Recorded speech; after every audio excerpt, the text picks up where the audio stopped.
Hello friends, welcome to the economy basics class. इस class में हम इकोनॉमी के जो इम्पॉर्टेंट टर्म्स हैं उसके ऊपर चर्चा करेंगे और इसके बाद आप लोग के लिए सर बजट और सर्वे का क्लास लेके आएंगे।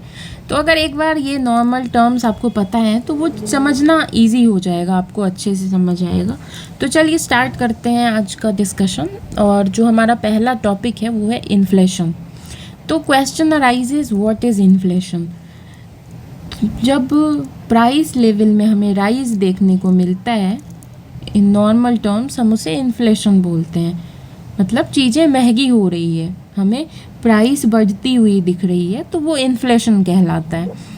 अब इन्फ्लेशन होने से हमारी परचेजिंग पावर रिड्यूस हो जाती है, मतलब चीज़ों को अफोर्ड करने की क्षमता कम होती दिखती है।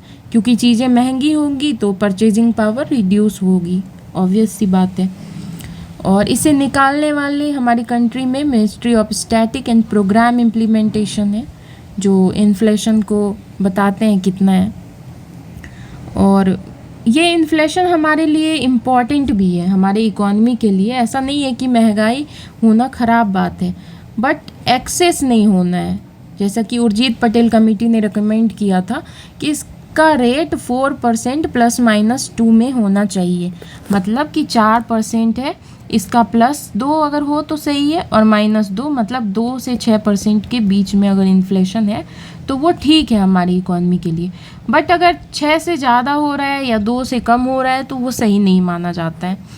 तो अब इसको कंट्रोल करने के लिए कुछ तो इक्विपमेंट होगा, और वही हथियार है हमारे आरबीआई के पास में, हमारे गवर्नमेंट के पास में, जिसे हम मॉनेटरी पॉलिसी और फिस्कल पॉलिसी के अंतर्गत पढ़ते हैं। तो आज के क्लास में हम चर्चा करेंगे मॉनेटरी पॉलिसी के ऊपर, ठीक है, जो आरबीआई यूज़ करती है इन्फ्लेशन को कंट्रोल करने के लिए।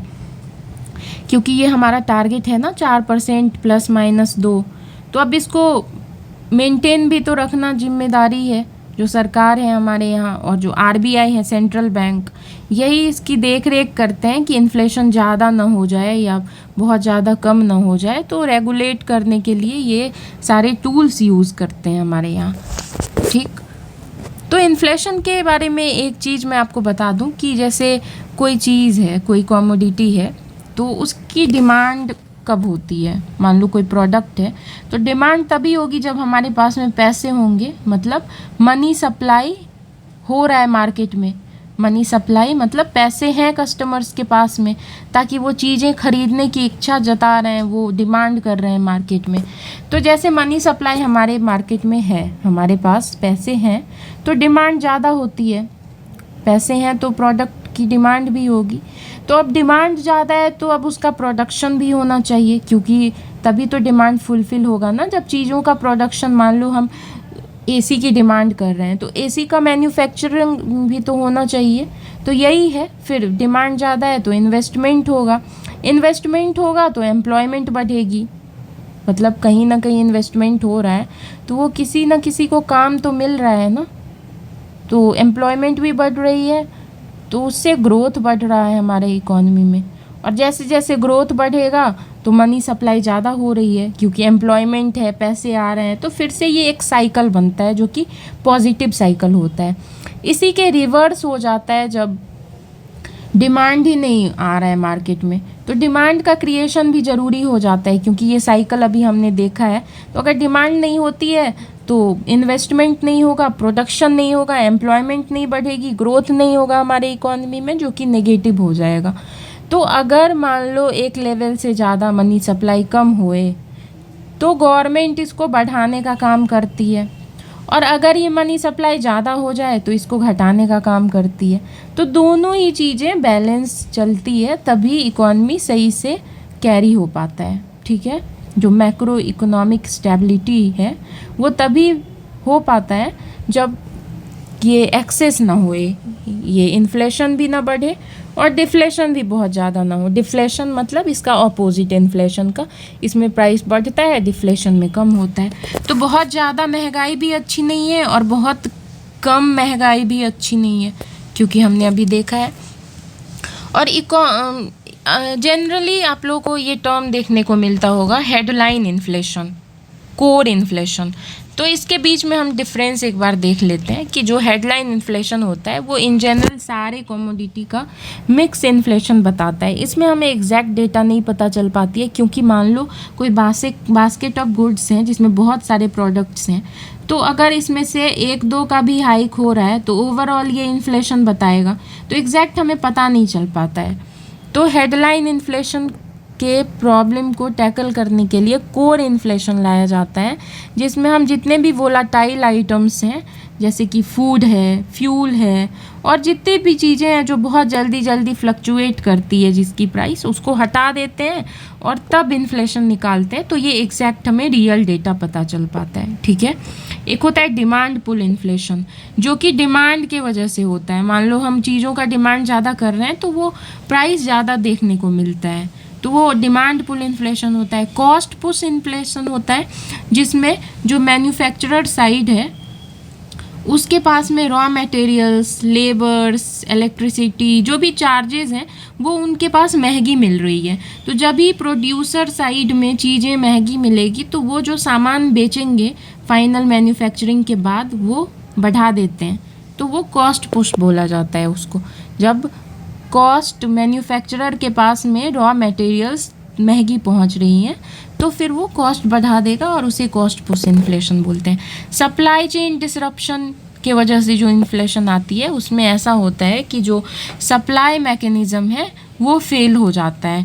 सपोज़ किसी एरिया में बाढ़ आ गया है तो अब चीज़ें पहुंच ही नहीं पाएंगी वहाँ पे, तब जो इन्फ्लेशन आता है ना उधर, क्योंकि अब चीज़ें पहुंच नहीं रही है तो जो थोड़ी बहुत मिल रही है सामान वो महंगी मिलेगी, तो वहाँ पे सप्लाई चेन डिसरप्शन की वजह से इन्फ्लेशन हमें देखने को मिलता है।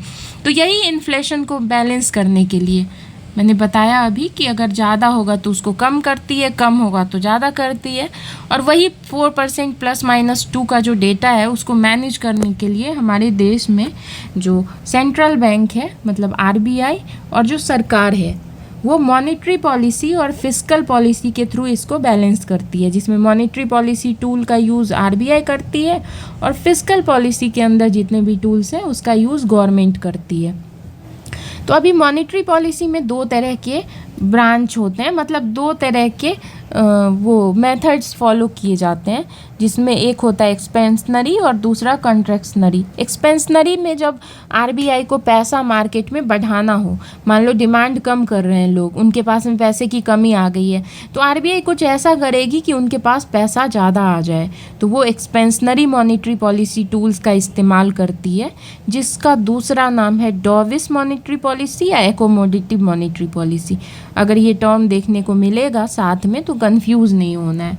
वहीं पे कॉन्ट्रैक्शनरी मॉनेटरी पॉलिसी में कॉन्ट्रैक्ट करती है, मतलब मनी को सोखती है मार्केट से। अगर मान लो मनी बहुत ज़्यादा हो गया है मार्केट में, लोग बहुत ज़्यादा डिमांड कर रहे हैं तो इन्फ्लेशन हो जाएगा।